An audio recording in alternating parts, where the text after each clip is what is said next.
पर उहो पंहिंजो कर्तव्य नथा पालियो। हाणे सुझो हीउ किथे ॾिठई सबंधी सुपन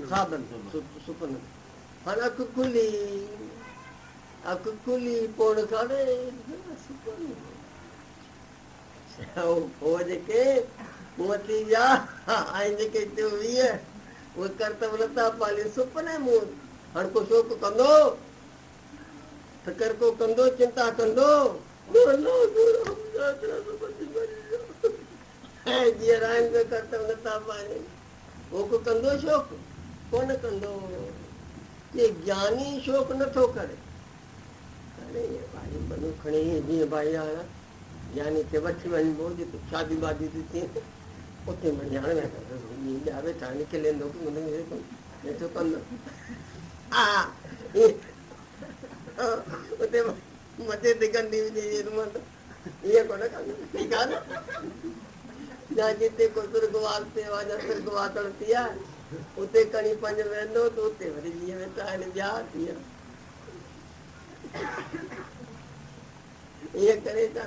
ठीकु आहे न महिमान अरे त असोच आहे न न सोचसि तूं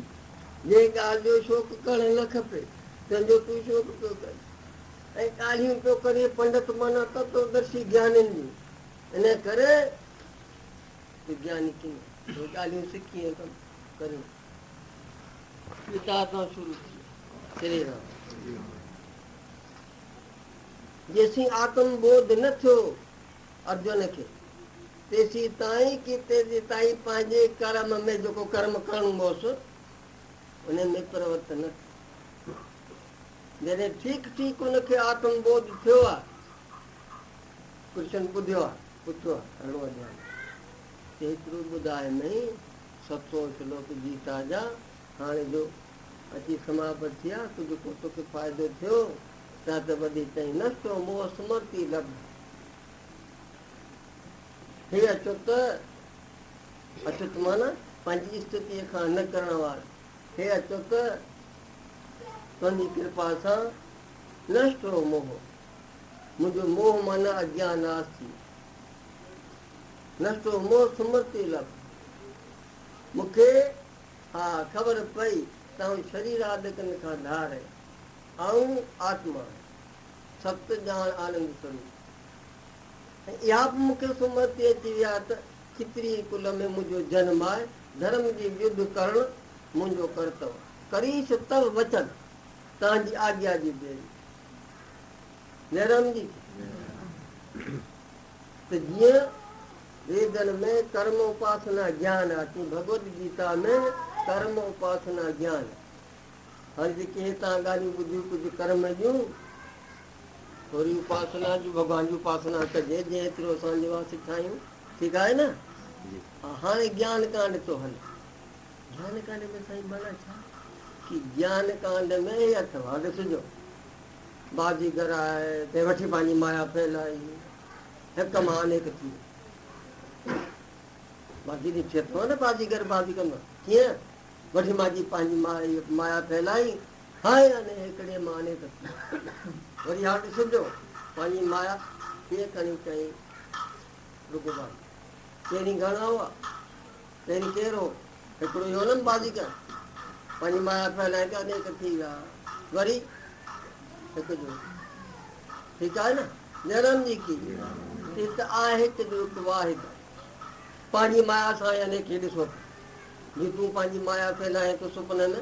ऐं हिकु ई हिकिड़ो मास्टर साहिबु उन सुपनो ॾिठो त 99 विद्यार्थी हिकिड़ो आऊं आहियां हुनखे वेठो पढ़ायां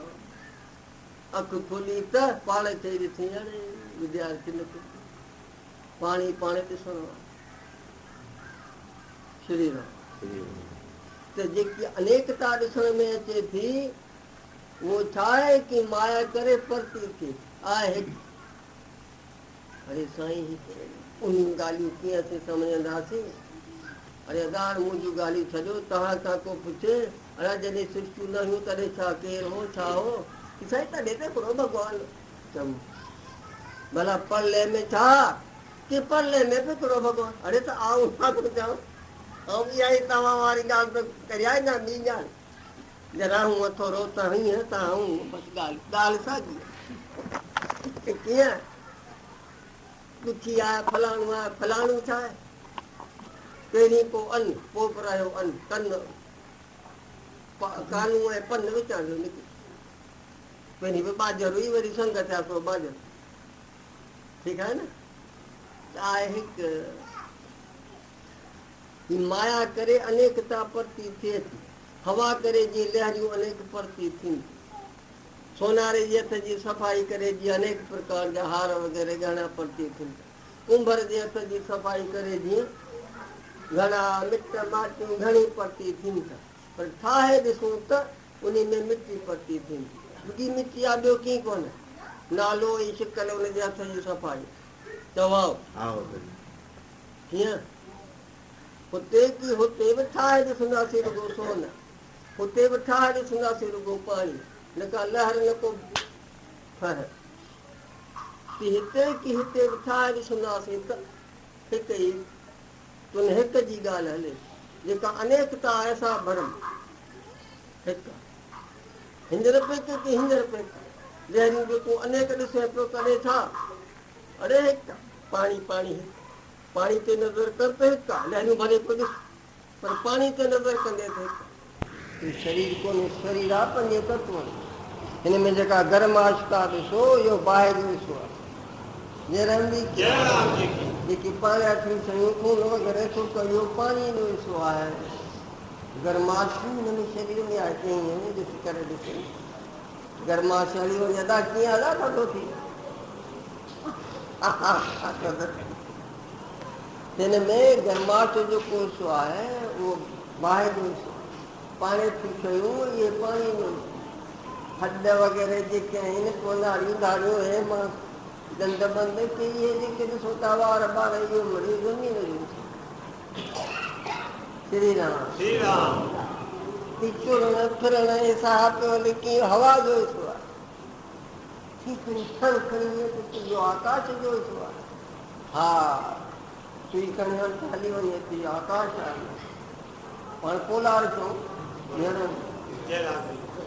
आकाश जो हिसो आहे हे पंज तत्व पांच तत्व को तन रचो जाने चक्र सुजान जिस पे उपजे नानकाली नकाही में जान श्री राम हे शरीर की शरीर या इहो आहे देश शरीर जो आकाश वायु गन जल पृथ्वी जित शरीर वञे थो वेठा श्री राम ऐं आत्मा की आत्मा पंहिंजो जेको असली जेको देश आहे सो आहे आत्मा